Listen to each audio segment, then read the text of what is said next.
Today's video is potentially the beginning of a new series, which I'm calling my Hot Take series. Every basketball fan has some hot takes, which I define as opinions that go against the consensus thinking of the basketball community. Getting you to respect my unpopular conclusions may be difficult, and I fully expect some of my most disliked videos to come from this series. But regardless, it might get us all to think, and could contribute to some good basketball conversations.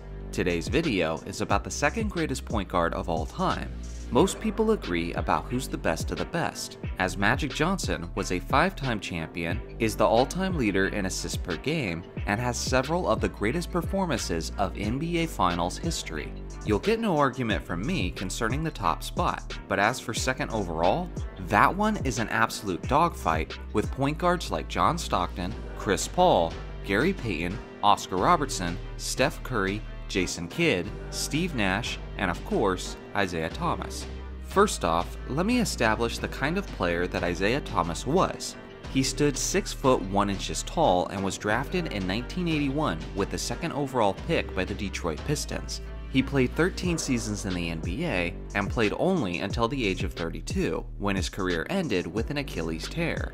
More on this in a bit. Isiah was one of the greatest ball handlers of NBA history, and with his incredible quickness and agility, he was extremely difficult to defend. Isiah was also one of the greatest dual-threat point guards the game has ever seen, as he could dominate you with his explosive scoring, or he could completely control the game with his elite facilitating. In his career, he averaged 19.2 points, 9.3 assists, and 3.6 rebounds on 45.2% shooting. He was a 12-time All-Star, a 2-time NBA champion, and was the 1990 Finals MVP. During his individual prime in 1985, he averaged 21.2 points and 13.9 assists, which made him one out of only 3 players to ever average over 20 points and over 12 assists in the same season. His 13.9 assists was the highest single-season average of anyone in NBA history not named John Stockton. And again, Stockton was never close to being the type of scorer that Isiah Thomas was.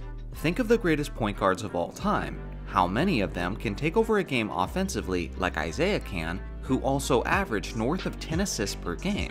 How many of them could dominate a playoff game with 15 assists and follow it up the next game with a 35-point performance? John Stockton couldn't do that, Steph Curry couldn't do that, Steve Nash couldn't do that, and neither could Jason Kidd or Gary Payton. But that was a common occurrence for Isiah Thomas, and that should tell you just how special of a player he was. It wasn't uncommon for him to run the floor like John Stockton for 3 quarters, and then play like Michael Jordan in the 4th quarter if that's what his team needed, as Zeke had some of the most dominant postseason performances of league history. Like when he scored a scorching 16 points in the final 94 seconds of an elimination game against the New York Knicks in 1984. Or how about when he severely sprained his ankle in Game 6 of the 1988 NBA Finals, and instead of sitting out like many would have, he stayed in the game, and dropped 25 points in the 3rd quarter alone, which is still the record for the most points ever scored in a quarter of an NBA Finals game. He finished that game with an incredible 43 points, 8 assists, and 6 steals on 56% shooting from the field. Again, this came from a player who has the highest seasonal assists per game average other than John Stockton. I just don't think people wrap their minds around how truly incredible that is. Isiah earned his 2 championships, as he was one of the most clutch performers the game has ever seen. And during their championship run in 1989, he led his team to eliminate Michael Jordan and the Bulls, Larry Bird and the Celtics, and Magic Johnson and the Lakers. No one else can say they've done that. When you talk about strength of competition, that's about as good as it gets. Detroit fans would probably like me to remind you that if it wasn't for a terrible foul call in the closing moments of Game 6 of the 1988 NBA Finals, which has become known as the Phantom Foul, then the Isiah Thomas-led Pistons would have won 3 straight championships, and would have been the first to have done it since the Celtics dynasty in the 1960s.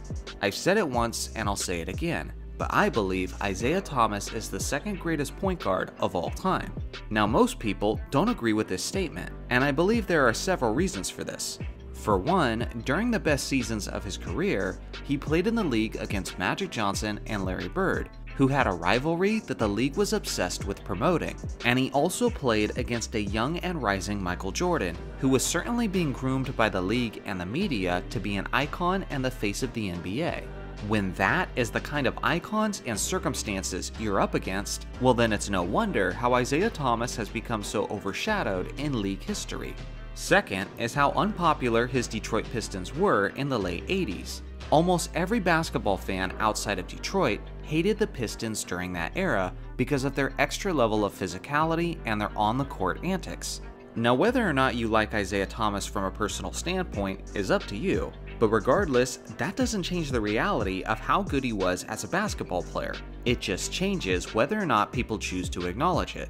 Lastly, the third reason why I think people don't put Isiah as high on the list as I do is because his career totals aren't as high as many of the all-time great point guards. But there's context that needs to be acknowledged here. Personally, when I'm looking at and deciding my all-time great rankings, I care less about a player's career totals, and instead, I put more stock in how good the players were when they were at their best. And Isiah was almost as good as it gets at the point guard position during his prime years. He only played until the age of 32, and if he had played longer, you would see him right around the top of many lists. When you look at his 979 games against the first 979 games of some of the great competition at point guard, you can begin to see just how much Isiah stands out among the crowd.